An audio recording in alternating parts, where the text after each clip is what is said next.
बांसुरी। एक सुहाना सा दिन होता है और मगन, रामलाला, चंदन, राजन, तपन और गोलू के पापा गांव के बरगद के पेड़ के नीचे बैठकर अपनी शाम की गपशप कर रहे हैं।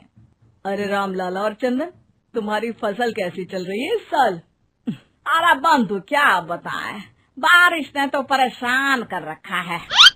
सही बात, बारिश की कमी ने दिमाग खराब कर दिया है। सरपंच गांव वालों के लिए एक खबर लेकर आता है। अच्छा मेरे गांव के भाइयों, सुनो जरा। हमारी सरकार ने किसानों के लिए शहर में एक सेमिनार का आयोजन किया है, जिसमें वो खेतों के बारे में और भी कुछ जानकारी देंगे। तो मुझे लगता है कि हमें वहां जाना चाहिए। सरपंच जी, मेरे खेतों में कीड़ों ने परेशान कर दिया है, उसके लिए कुछ जानकारी मिलेगी क्या? बिल्कुल, तुम्हारे खेतों के बारे में तुम्हें सारी जानकारी देंगे वो लोग। तुम तीनों को जाना चाहिए, बहुत फायदा होगा तुम्हें उससे। ये कहकर सरपंच वहाँ से चला जाता है और तीनों सोचते हैं कि वो शाम के वक्त मैदान पर मिलेंगे और वहीं से रवाना हो जाएंगे।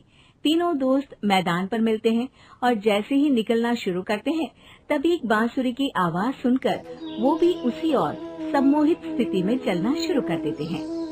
कुछ बच्चे हर बार की तरह अपना दोपहर का फुटबॉल का गेम खेल रहे हैं। पकड़ लिया, पकड़ के दिखा मुझे, इतना भी नहीं कर सकता। अच्छा, कितना भागेगा? आखिरकार तो मेरी पकड़ में आ ही जाएगा। हाँ, तुझे पता नहीं तपन, राजन कितनी तेज दौड़ लगा सकता है। खेलते खेलते अचानक से एक बांसुरी की मीठी आवाज सुनाई पड़ती है। सारे बच्चे उसका पीछा करने लगते हैं। शाम हो गई है और बच्चों के घर न आने की वजह से उनकी माँ मैदान में पहुँच जाती है। राजन बेटे, अरे ओ राजन बेटे, किधर चले गए? इतनी देर हो गई, घर वापस क्यों नहीं आए बेटे? तपन बेटा, चलो घर, शाम हो गई है, कितना खेलोगे? और गोलू, ओ गोलू। तीनों की माँ एक दूसरे को देखने लगती है और उन्हें एहसास होता है कि उन तीनों के बेटे घर आए ही नहीं। अरे राजन और गोलू की मम्मी, आप इधर? राजन और गोलू घर नहीं आए क्या अभी तक? नहीं तो दोपहर में राजन मुझे बताकर गया था कि वो तपन और गोलू के साथ खेलने जा रहा है। मैंने सुना है कि गांव में एक चुड़ैल घूम रही है, कहीं वही तो नहीं ले गई ना हमारे बच्चों को?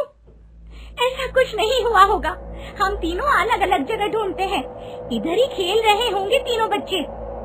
ये कहकर तीनों बच्चों की माएं उन्हें ढूंढने निकल गयी। बहुत देर हो गई और फिर भी तीनों बच्चे मिले नहीं। तीनों की माएं मैदान पर फिर से मिलती हैं। सुनिए जी, ये तीनों मिल ही नहीं रहे हैं और मेरे दिमाग में बहुत बुरे बुरे ख्याल आ रहे हैं। आप चिंता मत कीजिए, हम सरपंच से जाकर बात करते हैं, वो हमारी मदद करेंगे। गोलू की माँ सही कह रही हो, चलो चलते हैं। एक उम्मीद की आशा लेकर तीनों अपने बेटों की फिक्र में सरपंच के घर जा पहुंचती है। सरपंच अपनी शाम की चाय पी रहे हैं और अखबार पढ़ रहे हैं। तभी तीनों की माँ हड़बड़ी में भागकर उनके पास आती है। अरे अरे, आप तीनों इतनी डरी हुई क्यों हो? क्या हुआ? ऐसी क्या बात हो गई? तिवारी जी, हमारे लड़के दोपहर से खेलने गए हैं और अब तक लौटे नहीं हैं। हमने उन्हें सब जगह ढूंढा, लेकिन हमें वो मिले ही नहीं, इसीलिए हम भागकर आपके पास आ गए। अच्छा, इनके पिता कहाँ है? ये कुछ काम के लिए शहर गए हैं, इसीलिए हम भागकर आपके पास आए हैं। हाँ, मैं उसके बारे में भूल ही गया था। एक काम कीजिए, मुझे उस जगह लेकर चलिए जिधर वो आखिरी बार खेल रहे थे। सरपंच घर से एक डंडा लेकर तीनों के साथ मैदान की ओर निकल पड़ते हैं। तीनों मैदान पर पहुंच जाते हैं और उन्हें ढूंढने के लिए कुछ सुराग खोजना शुरू करते हैं। आपको कोई ऐसी जगह पता है जहां ये तीनों साथ में मिलते हैं? नहीं जी, ऐसी तो कोई जगह नहीं पता। अचानक से वही बांसुरी की आवाज आना शुरू हो जाता है और सरपंच सम्मोहित होकर उस आवाज की तरफ जाना शुरू कर देते हैं। अरे तिवारी जी, आप ठीक तो हैं? कहाँ जा रहे हैं? अरे ओ तिवारी जी, वो हमें सुन नहीं पा रहे हैं क्या? सरपंच बांसुरी की धुन में झुककर उसी दिशा में आगे बढ़ रहे थे। ये आवाज कैसी? ऐसा लग रहा है कि कोई बांसुरी बजा रहा हो। हाँ, सरपंच जी भी उसी दिशा में जा रहे हैं। सरपंच का पीछा कर तीनों मैदान के टूटे हुए बंगले पर पहुंच गए और सरपंच के पीछे दरवाजे के अंदर घुस गए। तीनों बंगले के अंदर झांकते हैं तो देखते हैं कि बहुत अच्छे से संभाला गया है बंगला। उतने में एक हंसी की आवाज आती है। मेरी बांसुरी, तूने मुझे आज तक कभी तंग नहीं किया। हमेशा अपने जादू से लड़कों को खींच लाती है। ये बोलते ही राजन की माँ को तीनों बच्चे और उनके पिता वहाँ चुड़ैल के पास लेटे हुए दिखते हैं। अरे वो देखो गोलू के पापा।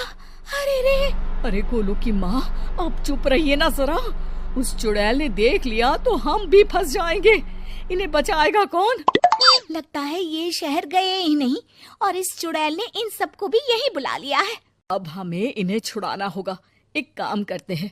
राजन की मम्मी गोलू और तपन की मम्मी को एक प्लान बताती है। बिल्कुल सही कह रही हो राजन की मम्मी। चलो आज इस चुड़ैल को मजा चखाते हैं। तीनों माएं अपने छुपने की जगह से बाहर निकलती हैं और एक्टिंग करना शुरू कर देती है। ये तो बढ़िया है। अब इसका असर औरतों पर भी हो रहा है।